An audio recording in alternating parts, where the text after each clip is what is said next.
आप खरिस्तान डेरा गए होंगे या आप खरिस्तान डेरा के बारे में सुने होंगे।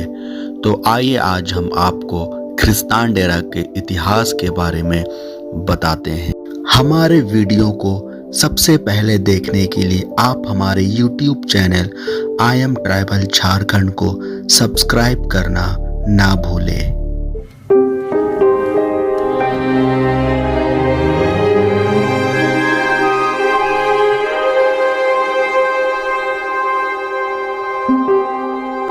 ऐसे संकेत मिलते हैं कि सिपाही विद्रोह की घटना 10 मई 1857 को उत्तर प्रदेश के मेरठ से आरंभ होती है। मेरठ से दिल्ली की ओर बढ़ती है, जहां विद्रोह को कुछ समय तक के लिए दबा दिया जाता है, परंतु धीरे धीरे सभी तरफ फैलता चला जाता है। बताया जाता है कि चेन्नई मुंबई के प्रेसिडेंसी को छोड़कर विद्रोह का प्रकोप पूरे भारत में फैल गया है। अपने मूल स्वरूप में विद्रोह सिपाहियों का था, अंग्रेज हुकूमत के खिलाफ, परंतु धीरे धीरे देश के नागरिक भी सिपाहियों के इस विद्रोह में साथ देने लगे। अच्छे दल के लोग, बुरे दल के लोग तथा अन्य विभिन्न किस्म के लोग भी इसमें शामिल होते चले गए। कुल मिलाकर विद्रोह इतनी उग्र थी कि पूरे देश में अनियंत्रित जैसी स्थिति आ गई। विदेशियों पर आक्रमण होने लगे थे, उनकी संपत्ति लूटी जाने लगी। इस आंदोलन के लक्ष्य में न केवल अंग्रेज थे, पर सभी विदेशी शामिल थे।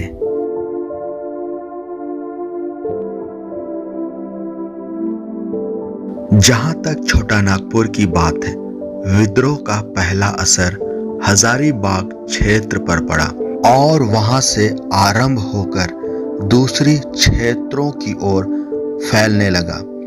जुलाई 1857 के लगभग डोरंडा क्षेत्र भी इसमें शामिल हो गया।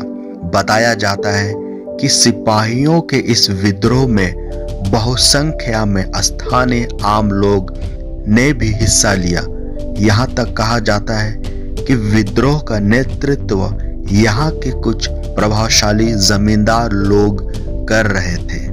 इतिहास के पन्ने इस बात की ओर संकेत देते हैं कि छोटा नागपुर के विद्रोही अंग्रेज हुकूमत के खिलाफ लड़ने के अपने मुख्य लक्ष्य के सहित कुछ और लक्ष्य शामिल कर लिए। आंदोलन को धार्मिक रंग में भी रंग दिया गया और इस कारण विद्रोहियों ने मसीही धर्म के अनुयायियों पर भी सताहट एवं जुल्म ढाना शुरू कर दिया था।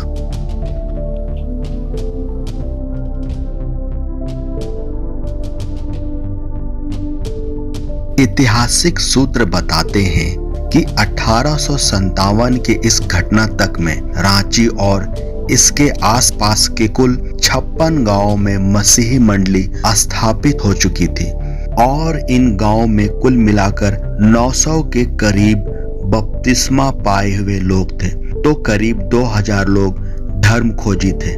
मसीही विरोधी मुहिम इतनी व्यापक थी कि केवल 2 गांवों को छोड़कर बाकी सभी 54 गांवों में सताहट का आतंक फैल चुका था। इधर रांची में 1852 ईस्वी से बच्चों का एक आवासीय स्कूल चल रहा था, जिसमें विद्रोह की घटना तक में 120 बच्चे पढ़ाई कर रहे थे। आवासीय स्कूल में रहने वाले लोगों के अलावा और भी अनेक लोग थे जो विभिन्न प्रकार से इस मिशन अहाते से जुड़े हुए थे। मसीही विरोधी इस मुहिम के कारण जहां विश्वासियों पर अत्याचार एवं जुल्म की गई, वहीं ख्रिस्तान गिरजे पर तोप दागे गए। तोप से गिरजाघर की हानि नहीं पहुंचा सकने पर गिरजाघर के अंदर घुसकर चर्च के अंदर की संपत्ति जैसे पाइप, ऑर्गन तथा वेदी पर रखे गए चीज वस्तुओं की तोड़फोड़ की गई। सताहट के क्रम में मसीह भाई बहन अपने रहने के स्थान को छोड़कर इधर उधर भागने लगे। कलीसिया में कार्यरत मिशनरी भी अपनी सुरक्षा के लिहाज से मिशन स्टेशनों को छोड़कर कलकत्ता चले गए उदाहरण के लिए मिशनरी हेनरी बट्स, जो उस समय सिंघानी हजारीबाग में कार्यरत थे, कलकत्ता के लिए अपने परिवार के साथ रवाना हो गए। रांची में कार्यरत मिशनरीगण 31 जुलाई 1857 में आखिरी बार अपने लोगों से मसीह संगति करने के बाद 1 अगस्त 1857 को रांची छोड़कर कलकत्ता के लिए निकल पड़े। पिठोरिया के मिशनरी लोहार साहब, पादरी हेत जोर्ग, पादरी अगस्तुस ब्रांत, जो उस समय पुरलिया में थे, सभी को कलकत्ता के लिए रवाना होना पड़ा।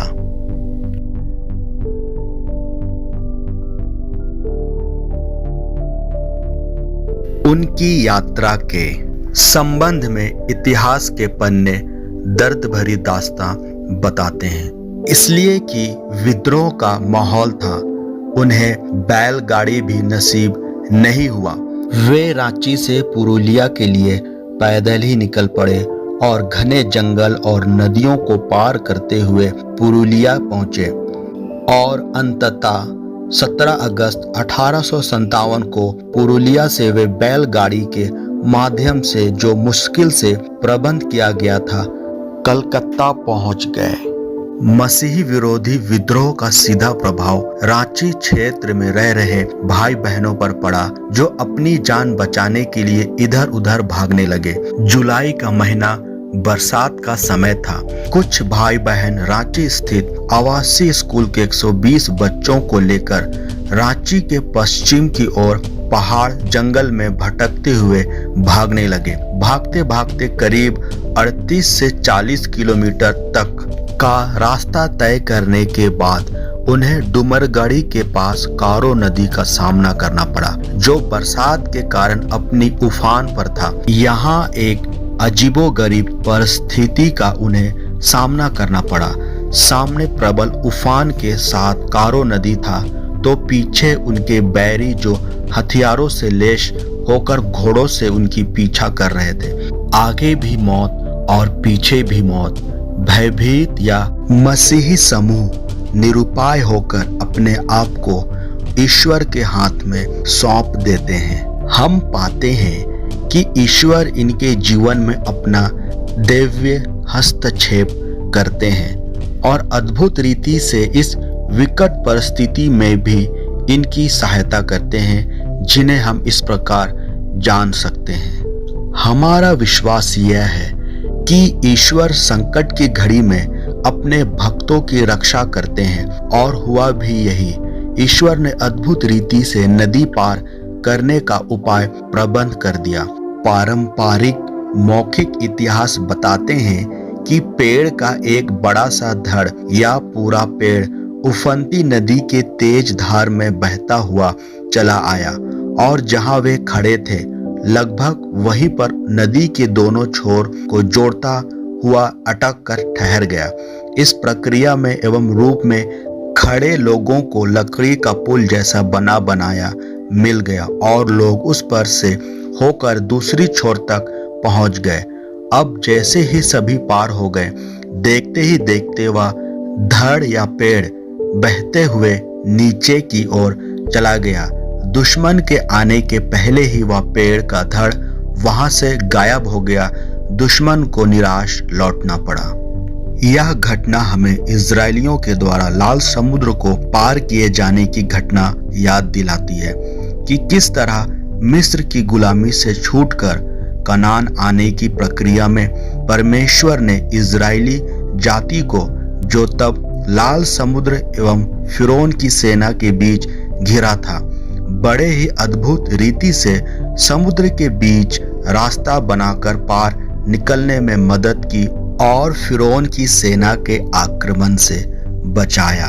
मसीहियों का यह समूह नदी पार करके अपने को एक टापू में फंसा पाया, जिसे आज बिंग सेरेंग बिलसेरेंग के नाम से जाना जाता है। इस टापू में उन्हें तीसरा संकट का सामना करना पड़ा, और वह था भूख प्यास का संकट। एक लंबी रास्ता को चल दौड़कर तय करने के बाद लोग जहां थक चुके थे, वही भूख प्यास सताने लगी थी। भोजन के अभाव में जंगल का कंदमूल साग पात खाकर रहने लगे थे। इसी बीच ईश्वर ने फिर से उनकी सुधि ली। इस बार ईश्वर ने पड़ोस के गांव के 2 बहनों को चुना एवं उनकी सेवा सुधि के लिए प्रेरित किया। वे बहनें थी डुमरगाड़ी गांव की पोलिना टुप्पो एवं लतरातू गांव की हन्ना लकड़ा। बताया जाता है कि आवश्यक भोजन एवं पानी सामग्री तैयार कर वे इस मसीह समूह के लिए पहुंचाया करती थी, इसलिए कि नदी भरी होती थी। एक लंबे बांस की लकड़ी के माध्यम से भोजन को उस पार पहुंचाया करती थी। यह रोज का सिलसिला था। बताया जाता है कि इस टापू में ये करीब 6 सप्ताह तक थे और इस कारण करीब 40 दिन तक यह प्रबंध चला होगा। यह घटना हमें एलिया नबी की याद दिलाती है, जिसमें परमेश्वर कौवों के माध्यम से एलिया के लिए जब वे खाद्य संकट में थे रोटी पहुंचवाया करते थे। ऐसे ही परिस्थिति के बीच बहनें टापू में फंसे मसीह समूह को भोजन वस्तु उपलब्ध कराती रही। वह टापू जो संकट की घड़ी में शरण स्थान बना। टापू कारो नदी के अंतर्गत बना है और जहां तक कारो नदी की बात है, इसका उद्गम स्थान नगरी का इलाका है। टापू के ऊपर दिशा में कारो नदी के इर्द गिर्द हेत्थाकोटा, बालालोंग, बांधे और चिंताकुनी जैसे गांव बसे हैं। इतिहास बताते हैं कि कलीसिया में प्रथम बपतिस्मा पाने वाले विश्वासी लोग इन्हीं गांव में से थे। इसलिए अधिक संभव है रांची के आवासीय स्कूल में इन गांवों के छात्रों के साथ कुछ और लोग भी रांची क्षेत्र में रहते थे, जो किसी न किसी रूप से स्कूल के साथ जुड़े हुए थे। इस कारण बैरियों की सताहट से बचने के लिए संभवत अपने ही गांवों की ओर भाग आने की मंशा उनमें रही होगी, परंतु नदी के भरे होने के कारण या फिर उन गांवों में भी विद्रोही आतंक के असर होने के कारण गांव की ओर पार नहीं जा सके होंगे और नदी किनारे किनारे चलते हुए वर्तमान का स्थान अर्थात डुमरगाड़ी बिलसेरेंग पहुंच गए होंगे। और जैसे कि ऊपर कहा गया है, ईश्वर की उद्धारक योजना के अंतर्गत पेड़ की धड़ में से चलकर नदी के उस पार टापू में पहुंच गए, इसलिए कि ये ख्रिस्तीय विश्वासी थे। यहाँ इस टापू में भी ईश्वर ने उनकी सुधि ली। चारों ओर बाढ़ के पानी से घिरा, जानवरों एवं सांप बिच्छुओं से भरा जंगल, बरसात के मौसम में छत विहीन अस्तित्व, घनघोर रात्रि, अंधकार में दिया बत्ती के बिना जिस तकलीफ के साथ लगभग 40 दिन 6 सप्ताह जीवन व्यतीत किए होंगे, या तो हमारी कल्पना के बाहर है। परंतु घोर संकट के इन दिनों में ईश्वर उनका शरण स्थान बना रहा, इनकी सुधि ली। परमेश्वर की दया एवं अनुग्रह को इन्होंने बड़े ही नजदीक से देखा एवं अनुभव किया और संभवतः इस अनुग्रहकारी परमेश्वर की याद में वे पत्थर के वेदी बनाए हो, वह वेदी जो ईश्वर को समर्पित किए गए हो और जहां वे इकट्ठे होकर नित्य ईश्वर की आराधना एवं धन्यवाद कर रहे हो। इसके विषय कहा जाता है कि 3 टापुओं में वे 3 वेदियां बनाई गई थी।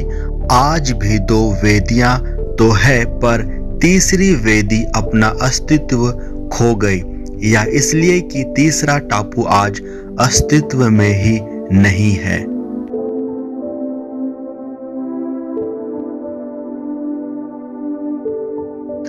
बिलसेरेंग बिंगसेरेंग का एक भौगोलिक राजनीतिक विशेषता भी है, और यह इसलिए कि इस टापू से 3 अलग क्षेत्र विभाजित होते हैं। बिलसेरेंग के पश्चिमी क्षेत्र को बेलकादी, उत्तरी क्षेत्र को नागपुर तथा पूर्वी क्षेत्र को सोनपुर के रूप में जाना जाता है।